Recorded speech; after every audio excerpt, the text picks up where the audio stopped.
Leímos hace un momento atrás la lectura de la palabra del Señor en el libro de San Marcos, capítulo 6, de los versículos 14 al 29, que relatan la muerte de Juan el Bautista. Cuando nosotros queremos saber alguna información de algún evento, de alguna situación en particular que nos interesa, buscamos que la noticia, ¿cierto?, nos entregue la mayor cantidad de datos posible para que esa información sea lo más exacta a los hechos que ocurrieron. Y para eso el que nos entrega la información trata de ir a las fuentes más cercanas, a las fuentes originales. Por ejemplo, para tener una idea, hoy en día para nosotros en Chile la información que más impacta, que más ha llegado a la población, son acerca de los incendios, ¿cierto? Y hay distintas teorías respecto de por qué se están iniciando estos incendios, por qué en particular en una región, ¿cierto? Y una serie de incendios. Y hay bastantes teorías acerca de eso. Entonces, justamente el que nos entrega la información tiene que ir a las fuentes, a los testigos, ¿ya? Y se dice posiblemente que la mayor parte de los incendios son intencionales. ¿Por qué son intencionales? Porque justamente se ha detenido a personas, porque la gente que vive alrededor, cuando se le consulta, algunos dicen que han visto gente justamente en actitud de iniciar este tipo de incendio. Y por lo tanto, en la medida que se va recabando la información, tenemos mucho más clara cómo fueron los acontecimientos. Marcos escribe este evangelio posiblemente varias décadas después de ocurrido estos hechos. Posiblemente algunos dicen unos 30 años, unas 3 décadas, 4 décadas después que ocurrieron estos hechos. Y como Marco le interesa que los que van a leer esta carta lean precisamente información correcta, información fidedigna, que relaten los hechos reales, busca una fuente cercana. Y justamente el que le relata los hechos, los acontecimientos es Pedro. ¿Qué mejor fuente? ¿Cierto? ¿Qué mejor fuente que Pedro, el que le va relatando? ¿Y cuál es la intención de Marco? Poner a disposición del lector o del que oye esta lectura quién fue Jesús. ¿Ya? ¿Quién fue Jesús? Si hoy día nosotros hiciéramos una encuesta o nos pusiéramos a preguntar, o quizás a nosotros mismos nos preguntaran, ¿quién fue para ti Jesús? Vamos a tener distintos tipos de respuestas. Algunos van a decir, y son respuestas ya muy sabidas, que fue un buen hombre, que hizo bien a la humanidad. Otros dicen que simplemente son historias fantasiosas de la época. Otros dicen que fue un profeta, un sanador. Incluso otros más osados van a decir que fue un charlatán, como muchos hay en esta vida. Pero Marcos lo que le interesa es justamente de acuerdo a los hechos que le está relatando Pedro, y él también siendo testigo de muchas de estas situaciones, le interesa dejar en el inconsciente colectivo, en la mente de cada uno de sus lectores, que este Jesús es nada menos que el Hijo de Dios. Y él, en su forma de desarrollar la Escritura, no se va a detener en reflexionar por qué Jesús hace este tipo por qué actúa de esta manera, por qué dice lo que dice. Simplemente relata hechos. Pasa rápidamente de una situación que está realizando Jesús a otra rápidamente. Y por eso que si ustedes leen todo el libro de Marcos, la palabra que se repite permanentemente es inmediatamente. Inmediatamente. O sea, Jesús fue a un lugar, sanó a unos enfermos e inmediatamente se trasladó a otro lugar. Eso es lo que le interesa a Marcos.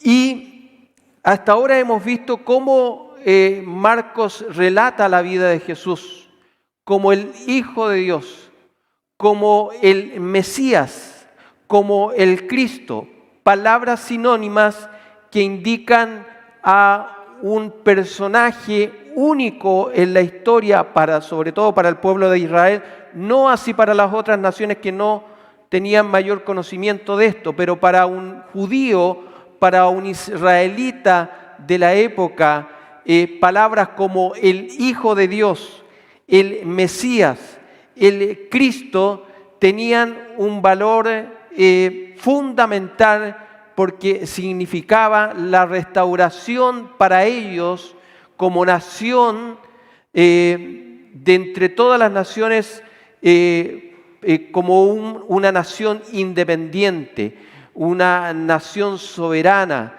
que sería gobernada por un personaje que traería justicia y paz social, política a todas las naciones del mundo a través de Israel y a través de este personaje. Y por lo tanto, este personaje, este Mesías, tendría características particulares y especiales que al judío de la época podrían decir, sí, este Jesús, de acuerdo a lo que dice y cómo actúa, es el Mesías prometido en las Escrituras. En las Escrituras. Sería como Moisés. ¿Quién fue Moisés? La mayoría de ustedes lo conocen. Fue el que libertó de la esclavitud al pueblo de Israel del imperio egipcio. Y lo hizo con demostración del poder de Dios. Demostración del poder de Dios. Las plagas, el abrir el mar, el que el pueblo de Israel en medio del desierto tuviera, ¿cierto?, no tuviera nunca falta de alimento, falta de vestuario, de que una nube gigante los acompañara y que esa nube se transformaba en sombra en el día y calor en la noche, y así una serie de cosas. Y en el colectivo de la cultura judía estaba eso. Habían sido durante muchos años un pueblo, en este caso Israel, que había sido conquistado por otros imperios, el imperio babilónico. Y en la época de Jesús están bajo el imperio romano. Entonces, la imagen que tenemos que quedarnos es esa. Marco está mostrándole a los lectores de su época que este Jesús que fue crucificado en un momento determinado es aquel a quien esperaban. Y sus milagros y sus maravillas y su forma de interpretar el Antiguo Testamento y en su forma de abordar su mesianismo lo indican así. Moisés hablaba la palabra de Jehová. Los profetas hablaban la palabra de Jehová. Pero este Jesús dice, yo soy.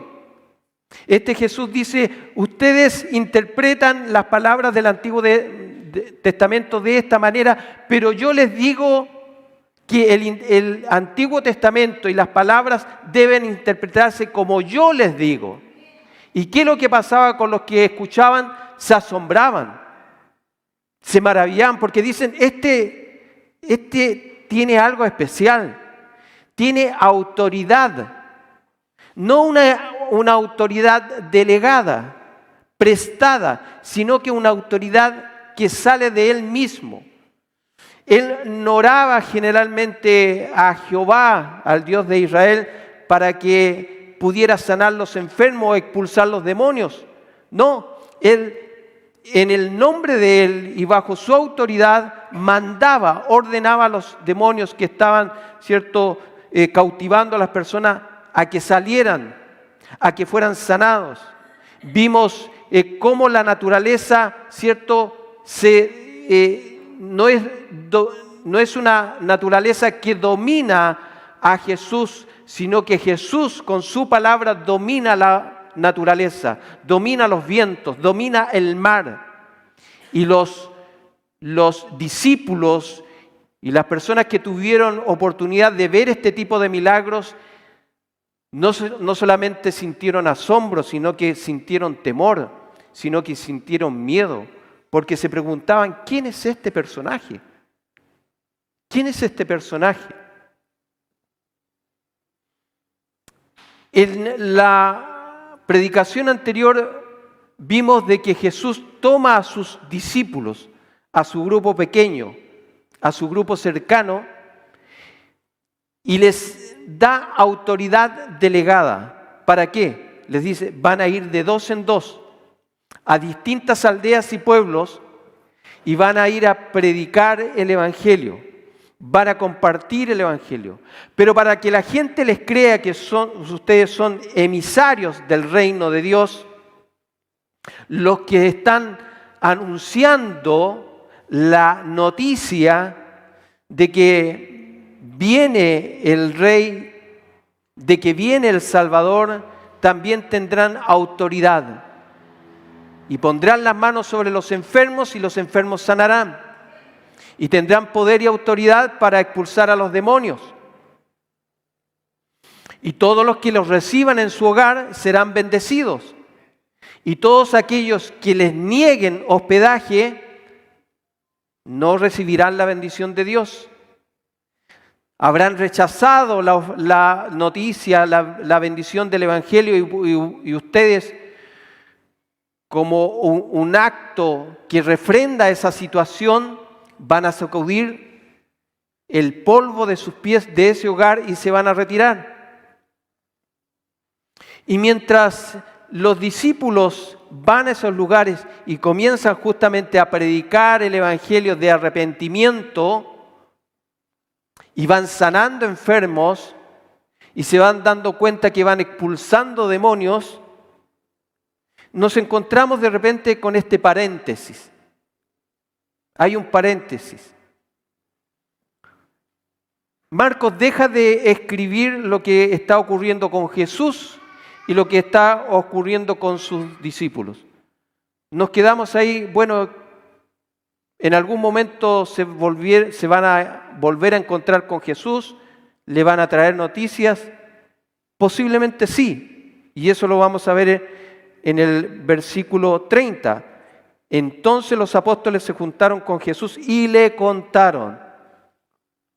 Pero antes de que ocurra eso, el escritor hace un paréntesis. ¿Y por qué hace ese paréntesis? Bueno, esa es la interrogante que vamos a tratar de descifrar ahora. Dice lo que hemos leído. Oyó el rey Herodes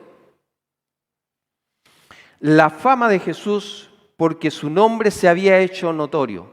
Y aquí es donde entra la relación. ¿Por qué le interesa poner este hecho histórico a Marcos y que nosotros lo conozcamos? Y dijo, Juan el Bautista resucitado de los muertos y por eso actúan en él estos poderes. Otros decían es Elías y otros decían es un profeta o es alguno de los profetas. La noticia está corriendo. Las aldeas, los pueblos están siendo visitados por Jesús, y la gente, cuando ve los milagros y los hechos de Jesús, la noticia corre. La noticia empieza a correr. Y la noticia primariamente corre dentro del pueblo, del populacho, podríamos decir, de la gente común y corriente. Pero a medida que la fama de Jesús va siendo conocida, también llega a la élite, a las autoridades, a los políticos. Y Herodes, que gobernaba esa región, que no era un rey, sino que era un tetrarca, puesto por el imperio romano, por el emperador romano. Recuerden que toda esa región está bajo el imperio romano, y todos los gobernadores o reyes que hay en aquellos lugares, el imperio los deja, los coloca para que gobiernen siempre y cuando no le coloquen problemas. Les dicen: tú vas a seguir siendo rey, tú vas a seguir siendo gobernador de esta región, de este lugar. Nosotros no nos vamos a meter con tus decisiones políticas, con lo que tú hagas, pero me tienes que mantener la paz. Me tienes que mantener tranquilito al pueblo, ¿ya? No quiero problemas y quiero que cada cierto tiempo me lleguen los impuestos que yo te voy a cobrar. Esa era la situación de aquel lugar. Herodes, más que un nombre, es un título, porque se recuerdan que cuando Jesús nació había un Herodes también, y que mandó a matar a los niños menores de 2 años. Bueno, ese Herodes primero, Herodes el Grande, justamente como oyó la noticia de que había nacido un rey, sintió temor natural de que su imperio, de que su poder fuera quitado por este niño. Por eso que mandó a matar a los niños. Se quiso asegurar. Y todo niño menor de 2 años lo mandó a matar. Eso es lo que popularmente se celebra como el Día de los Inocentes.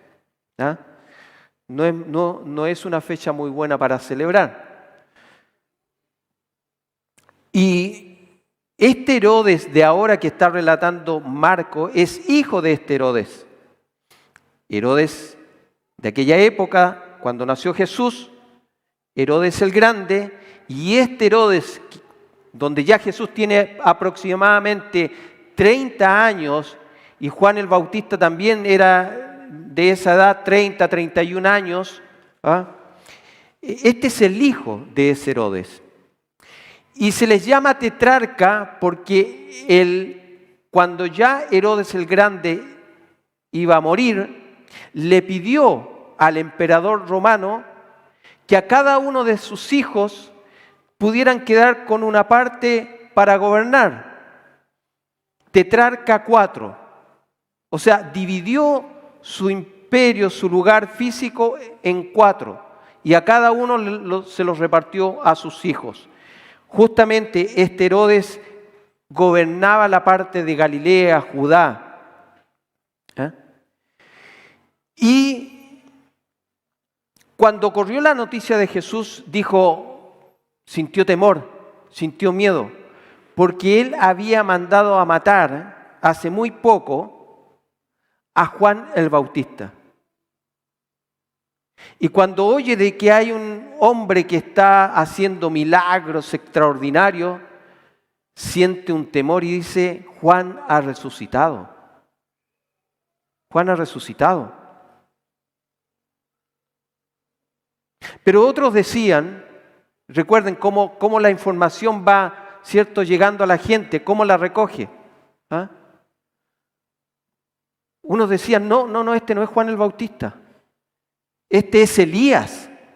¿Y por qué decían que era Elías? Porque recuerden que muchos años atrás, muchos siglos, existió un profeta que se llamaba Elías. Y Elías no vio la muerte. Elías fue transportado por Dios a su presencia. Y por lo tanto, en el imaginario de la cultura judía, creían que Elías, antes de que llegara el Mesías, Elías iba a llegar como señal, como anticipo de que vendría el Mesías. Sería su precursor, su mensajero, un político que llegaría, ¿cierto?, a preparar.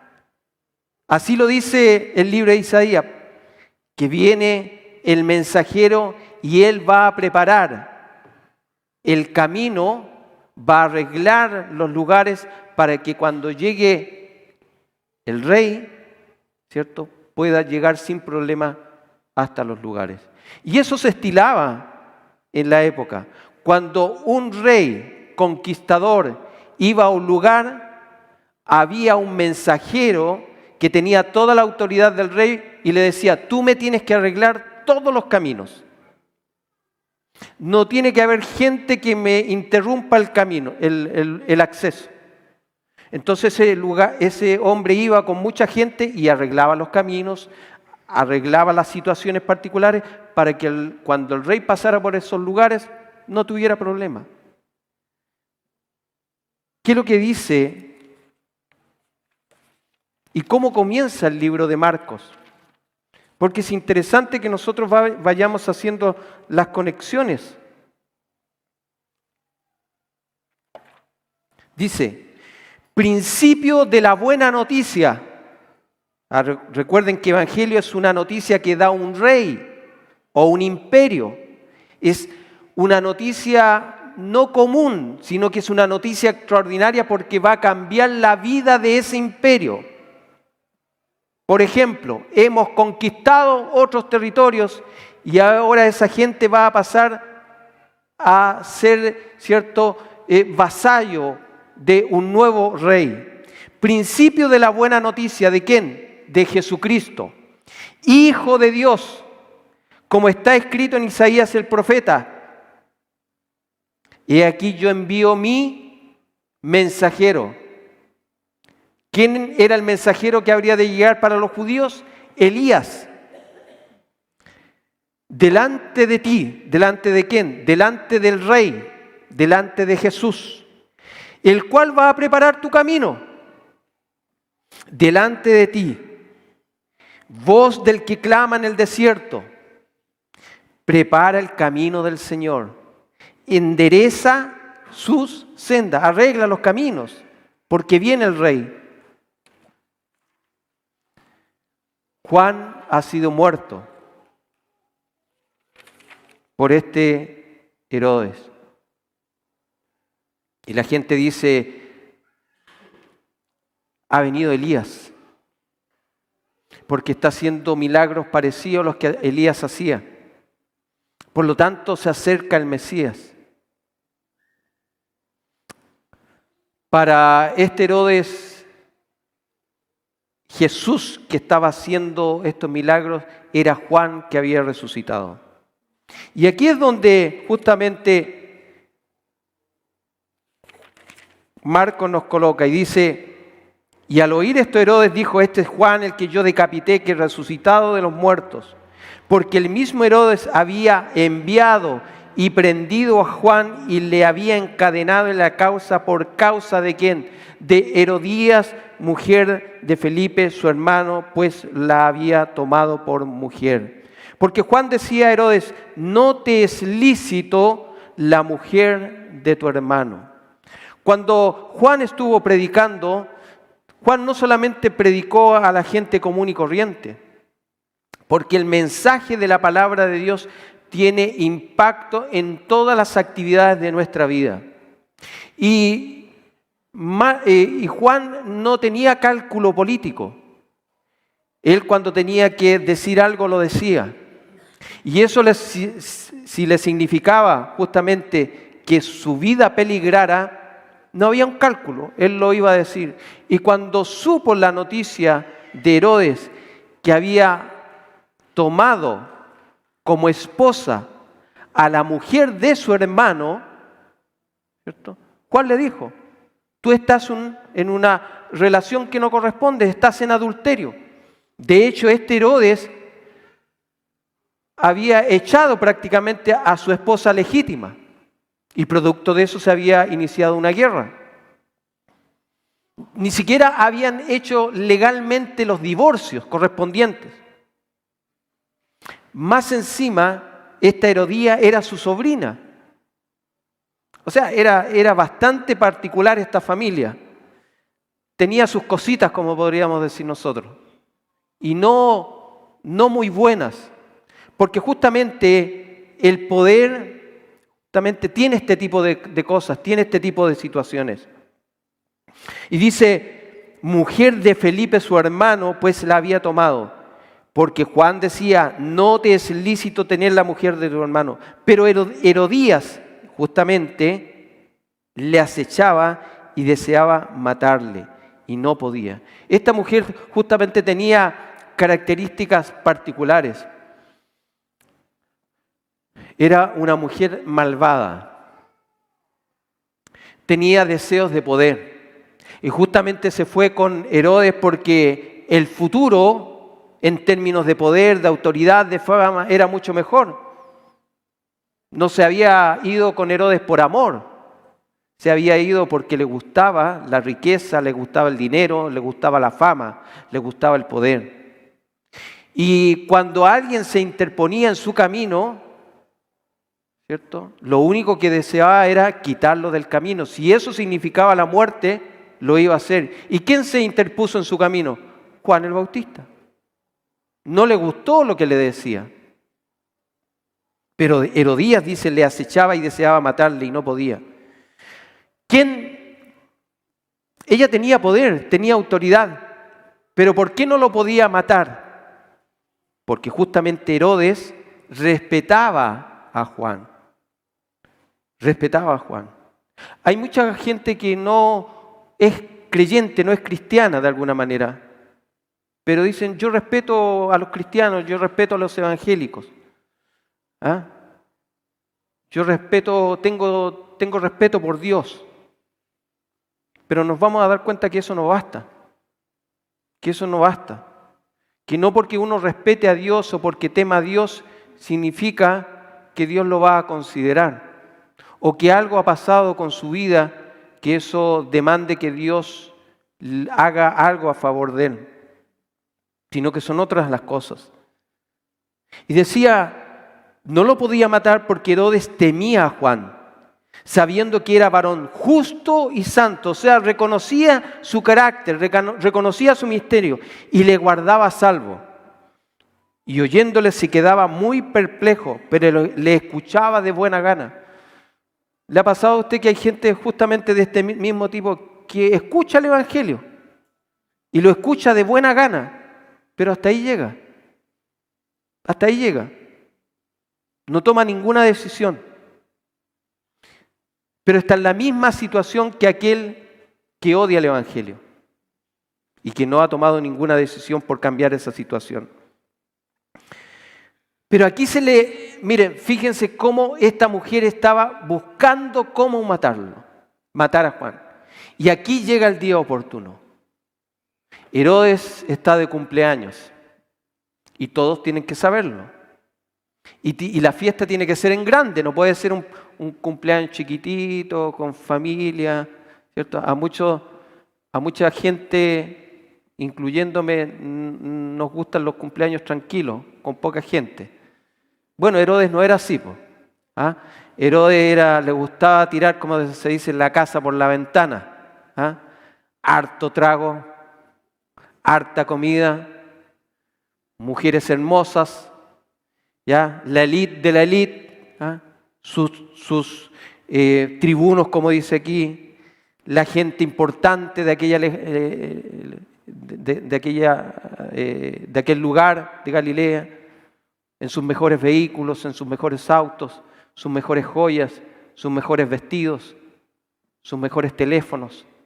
¿Ah? No cualquier teléfono. En todo caso, teléfonos de aquella época, no los de ahora. Bueno, y prepara la fiesta. ¿Ya? Y todos recuerden que se sentaban en el suelo y habían algunas almohadillas y la comida estaba alrededor. Les iban sirviendo, una especie de círculo. ¿Ah?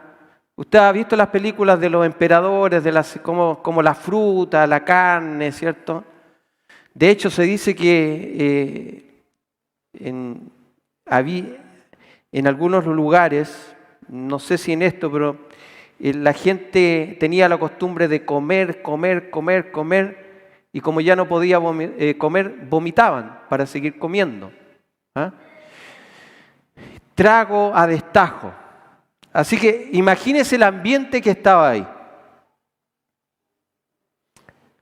La única lúcida era Herodías, ¿ah? Porque este tipo de mujer, no crean que estoy en contra de las mujeres, simplemente estoy describiendo un tipo de mujer, no a todas las mujeres. Este tipo de mujer, cuando quiere conseguir su objetivo, siempre está atenta. Por lo tanto, todos estaban borrachos, todos estaban alegres, todos la estaban pasando bien, pero ella tenía un objetivo y dice, esta es la mía. Esta es la mía. ¿Cierto? Y su hija, se dice que era una niña de 16 años, posiblemente muy bella, muy linda,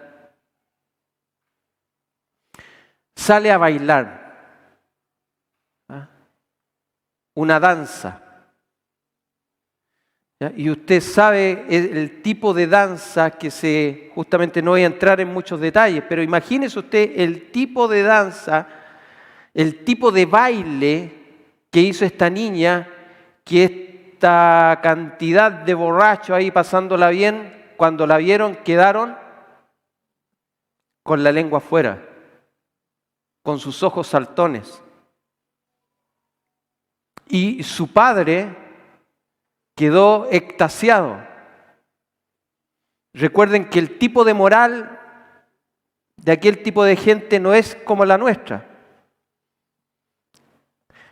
Y los sentidos de este hombre quedaron a flor de piel. Y su madre, ¿cierto?, muy inteligente, buscando el momento, le dice justamente, y lo voy a leer mejor, dice, pero venido un día oportuno en que Herodes, en la fiesta de su cumpleaños, daba una cena a sus príncipes y tribunos y a los principales de Galilea, entrando la hija de Herodías, que se llamaba Salomé, danzó y agradó. Ese agradar, no se lo voy a decir yo en qué términos agradó a Herodes, pero usted imagínese, a un hombre adulto de 50 años aproximadamente, de una moralidad no muy buena, con trago, imagínese lo que pasó por su mente. Y le agradó a Herodes y a los que estaban con él en la mesa. Y el rey dijo a la muchacha, pídeme lo que quieras, yo te lo doy. Y le juró, todo lo que me pidas te daré hasta la mitad de mi reino. Y saliendo ella rápidamente porque no supo qué decir, y fue donde su madre, ¿qué puedo pedir en este momento? Tengo la libertad para pedir lo que quiera. ¿Pero qué es lo que quería su madre? La muerte de Juan el Bautista. Y dijo, esta es la mía. Pídele la cabeza de Juan el Bautista. Y esta niña entró corriendo nuevamente. Y como muchas veces los hijos revelan el carácter del padre, de los padres, no siempre, pero a veces sí, esta niña no solamente le pidió la cabeza, sino que se envalentonó y entró a imaginarse cosas y le dijo, quiero que en este momento me traigas la cabeza de Juan el Bautista, pero en un plato. En un plato. Una niña de 16 años pidiendo ese tipo de de solicitud. Entonces dice, ella entró prontamente al rey y pidió diciendo, quiero que ahora mismo me des en un plato la cabeza de Juan el Bautista. ¿Y qué pasó con el rey? Se entristeció. Pero dice, a causa del juramento y de los que estaban con él a la mesa, no quiso desecharla. O sea, respetaba a Juan el Bautista, lo temía, lo tenía en consideración, sabía lo que él hablaba era verdad, pero era débil de carácter. Y una persona débil de carácter justamente le interesa más la opinión de los demás que de ser consecuente con lo que él cree, con lo que él espera debe ser la gente o el actuar de las personas. Le interesó lo que iban a decir de él sus amigos, la gente que con él compartía. Se entristeció. Él perfectamente podría haberle dicho a la niña, este tipo de cosas para mí no corresponde, pídeme otra cosa, no la vida de Juan el Bautista. Pero dice que se entristeció, pero a causa del juramento y de los que con él estaban a la mesa, no quiso. Y enseguida envió al guardia a que le cortara la cabeza y se la trajera en un plato y la presentara.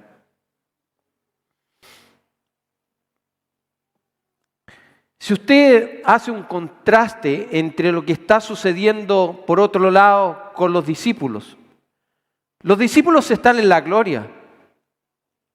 Ellos van y la gente se acerca a ellos, los buscan. ¿Por qué? Porque están sanando enfermos, están echando fuera demonios. Pero acá hay un hombre que por causa del mismo evangelio, su cabeza está siendo cortada. Entonces el escritor, a aquellos que están justamente escuchando estas historias, los pone en el equilibrio. Y les hace saber y les hace entender que no siempre por causa del evangelio la gente nos va a aplaudir.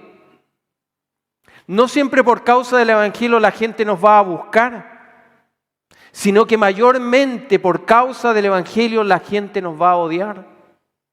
La gente nos va a respetar, incluso nos va a querer escuchar, pero va a llegar hasta ahí. No va a tomar la decisión como fue Herodes. Herodes tuvo la oportunidad de arrepentirse. Herodes tuvo la oportunidad de escuchar el mensaje. Herodes tuvo la oportunidad de enmendar su camino, pero le importaron otras cosas. Recuerden al principio de este capítulo que Jesús fue a su aldea, a sus conocidos, a sus amigos, a sus vecinos, y que cuando compartió con ellos el evangelio, ¿qué ocurrió con ellos? Perdieron la oportunidad porque dicen, este es un charlatán, este nació con nosotros, jugaba con nosotros y ahora se las da de Mesías, se las da de sanador, ándate a otro lado con tu cuento. Perdieron la oportunidad. Qué importante es aprovechar las oportunidades. Herodes también perdió la oportunidad, pero cuando Cristo mandó a sus discípulos, aprovecharon la oportunidad de compartir el evangelio. Cuando nosotros compartamos el evangelio, cuando nosotros prediquemos el evangelio, Dios va a hacer maravillas con nosotros. Dios nos va a respaldar en lo que hacemos. Vamos a ver la bendición del Señor con nosotros. Pero en muchas ocasiones también tenemos que estar conscientes que en la mayoría de los casos eso no va a ocurrir. No va a ocurrir porque justamente lo que ocurrió en la vida de Herodes, en la vida de Salomé, en la vida de Herodías, en la vida de los que acompañaban a Herodes, no les interesaba la predicación del evangelio porque iba contra sus intereses, contra sus deseos, contra su naturaleza pecaminosa. Y el hombre en esa situación vive. Pero lo que nos demanda a nosotros Cristo es predicar el evangelio. Aquí podemos predicar el evangelio sin que nadie nos ofenda, sin que nadie nos diga nada, sin que exista peligro para nuestras vidas. Pero ¿qué sería si nos tocara justamente predicarle el evangelio a una autoridad, a algún personaje justamente que tenga poder sobre nosotros y que lo que le estamos señalando signifique que a él no le guste y que eso traiga algún deterioro a nuestras vidas. Por eso que el Evangelio es importante que nosotros podamos equilibrarlo, entenderlo. Marcos está compartiendo quién fue este Jesús. Y hubo multitudes y hubo gente que desecharon el mensaje. Hubo creyentes como Juan el Bautista que predicaron el Evangelio y por causa del Evangelio fueron muertos. Sus vidas a una temprana edad. Juan tenía 31 años, 32 años cuando fue muerto. Pero en ese mismo momento, cuando Juan era decapitado, ¿quién lo estaba recibiendo? El Señor.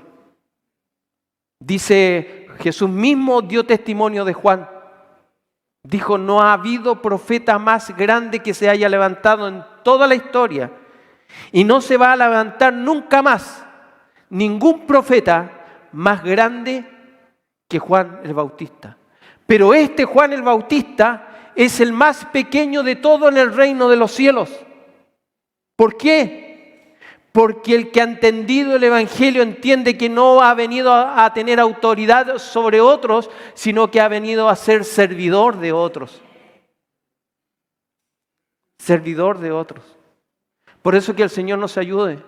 Porque la mayor parte de la vida del creyente no es buscar aplausos, buscar ser servido, buscar elogios, sino que lo que tenemos que entender que es compartir el Evangelio con una humanidad que está ciega, una humanidad que está perdida, una humanidad que no busca al Señor y que en esos momentos muchas veces el desafío de compartir el Evangelio no será bueno para nosotros en términos humanos. En este momento, aquí en nuestro país podemos predicar el Evangelio. Pero si usted conoce la historia en este momento de la iglesia perseguida, verá que es muy difícil ser creyente en una Corea del Norte, en una China, en Afganistán, en Siria. Hombres que están siendo encarcelados, iglesias que están siendo quemadas, personas que tienen que huir de sus aldeas porque vienen fanáticos religiosos a matarlos. Que el Señor nos guarde a nosotros para que entendamos a lo que nos ha llamado el Señor. No significa que el Evangelio simplemente es la señal, la identidad de un cristiano verdadero sobre otro es la cantidad de sufrimiento, pero tenemos que tener claridad también que en medio, ¿cierto? En medio de cualquier situación, el creyente está en medio de lobos rapaces que buscan justamente destruir su vida. Pero para nosotros hay esperanza. Así como Juan el Bautista fue recibido en gloria, si un día nosotros somos muertos, si un día nosotros somos encarcelados por causa del Evangelio, si un día nuestras familias, nuestra propia familia no nos quiere recibir en su hogar porque estamos predicando, enseñando la verdad del Evangelio, tengamos seguridad, tengamos tranquilidad, que pertenecemos a la familia de Dios, somos hijos de Dios. Dios nos ha recibido por misericordia. Recuerde que nosotros no le buscamos, recuerde que nosotros no queríamos oír del Evangelio, pero Dios tuvo misericordia de nosotros. Y en la medida que nosotros predicamos el Evangelio también, Dios por medio de su Espíritu Santo y por su palabra alcanzará a muchos que niegan hoy en día la eficacia del Evangelio, el poder de Dios, que odian el Evangelio. ¿Cuántos testimonios hay de hermanos, de creyentes nuestros que nunca quisieron llegar al Evangelio? Nosotros conocemos testimonios. Nunca quise ser evangélico, nunca quise ser creyente, nunca quise creer en Dios, pero aquí me tiene, por la gracia y por la misericordia del Señor, por la gracia y la misericordia del Señor. Cuando prediquemos el Evangelio, muchos serán sanados, muchos serán salvados, pero muchos también no querrán oír la palabra del Señor. ¿Y qué significa eso? ¿Que tenemos que callarnos? ¿Que tenemos que huir? No, tenemos que hacer lo mismo que Juan el Bautista. Saber que Dios nos ha llamado, que Él nos ha entregado esta responsabilidad para predicar su palabra, nos cueste la vida y en eso tengamos que perderla. Que el Señor bendiga su palabra en nuestros corazones.